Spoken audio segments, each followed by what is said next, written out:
Hi friends, welcome back to sweety logs. ఈరోజు recipe వచ్చేసి spring onion పెసరపప్పు కాంబినేషన్తో ఫ్రై ప్రిపేర్ చేసుకుందాం. ఈ రెసిపీ వచ్చేసి రోటీ, చపాతీ అలాగే రైస్లో కూడా సైడ్ డిష్ లాగా చాలా బాగుంటుంది. నేను ఈ స్ప్రింగ్ ఆనియన్స్ని వేర్లను కట్ చేసుకొని నీట్గా వాష్ చేసుకొని పక్కన పెట్టేసుకున్నాను. అలాగే పెసరపప్పును కూడా మనం కర్రీ ప్రిపేర్ చేసే ముందు ఒక 10-15 నిమిషాల ముందు నానబెట్టేసుకుంటే సరిపోతుంది. ఈ స్ప్రింగ్ ఆనియన్ని సన్నగా చాప్ చేసుకుందాం. చూడండి, ఈ విధంగా మొత్తం కట్ చేసుకొని దీన్ని పక్కన పెట్టేసుకొని మనం ఈ ఫ్రైకి అయితే రెడ్ చిల్లీ పౌడర్ కన్నా పచ్చిమిర్చిని యూజ్ చేస్తేనే టేస్ట్ చాలా బాగుంటుంది.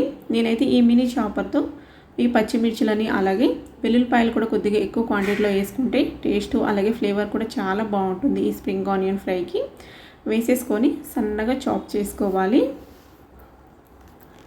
ఈ విధంగా చాప్ చేసుకొని దీన్ని పక్కన పెట్టేసుకుందాం. ఇప్పుడు స్టవ్ మీద ప్యాన్ పెట్టేసుకొని మనం ఫ్రైకి సరిపడా ఆయిల్ వేసుకొని పప్పులు అంటే పోపులను వేసుకుందాం. పచ్చిశనగపప్పు, ఆవాలు, జీలకర్ర అలాగే ఒక రెమ్మ పచ్చి కరివేపాకు కూడా వేసుకొని వేగిన తర్వాత మనం సన్నగా చాప్ చేసుకున్న వెల్లుల్లిపాయలు అలాగే పచ్చిమిర్చి ముక్కల్ని వేసేసుకొని కొద్దిగా పసుపు వేసుకొని బాగా మిక్స్ చేసుకోవాలి. మనకి పచ్చిమిర్చిలో ఉన్న పచ్చిదనం పోయేంత వరకు ఒక 2-3 మినిట్స్ అలాగా మీడియం ఫ్లేమ్లో ఫ్రై చేసుకున్నామంటే తర్వాత ఇంకా ఈ పెసరపప్పుని వాటర్ని వంపేసుకొని పెసరపప్పు వేసుకొని దీన్ని కూడా బాగా ఫ్రై చేసుకోవాలి.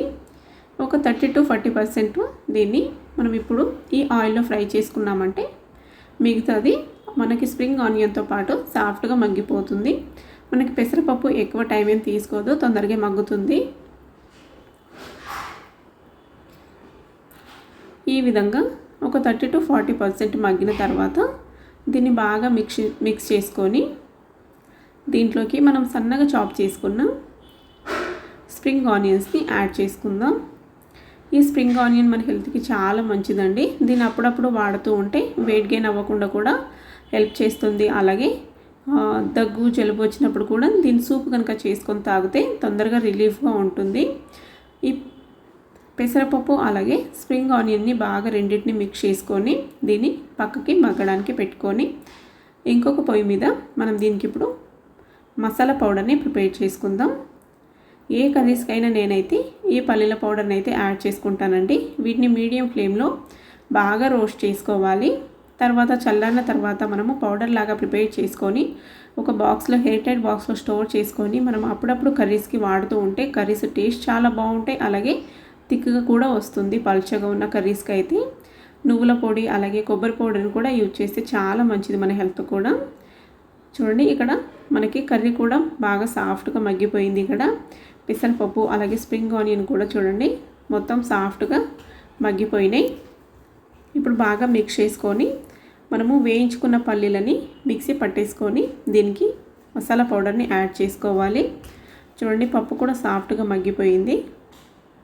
ఈ విధంగా మగ్గితే సరిపోతుంది. ఇప్పుడు మనము మిక్సీ పట్టేసుకున్న ఈ వేరుశనగల పౌడర్ని వేసేసుకొని మనం తగినంత వేసుకోవచ్చండి, మన టేస్ట్కి సరిపడా అన్నట్టు. లేదంటే ఎక్కువ కాకుండా కొద్దిగా 2 టీ స్పూన్స్ వేసుకున్నా కూడా సరిపోతుంది. మనం తీసుకున్న కర్రీ క్వాంటిటీ బట్టి యాడ్ చేసుకోవాలి.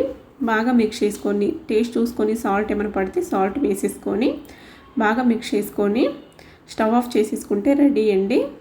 ఇప్పుడు ఒక సర్వింగ్ బౌల్లోకి సర్వ్ చేసుకొని చపాతీ కానీ లేదంటే రోటీ, రైస్లోకి వేడి రైస్లోకి కూడా సైడ్ డిష్ లాగా కూడా చాలా బాగుంటుంది.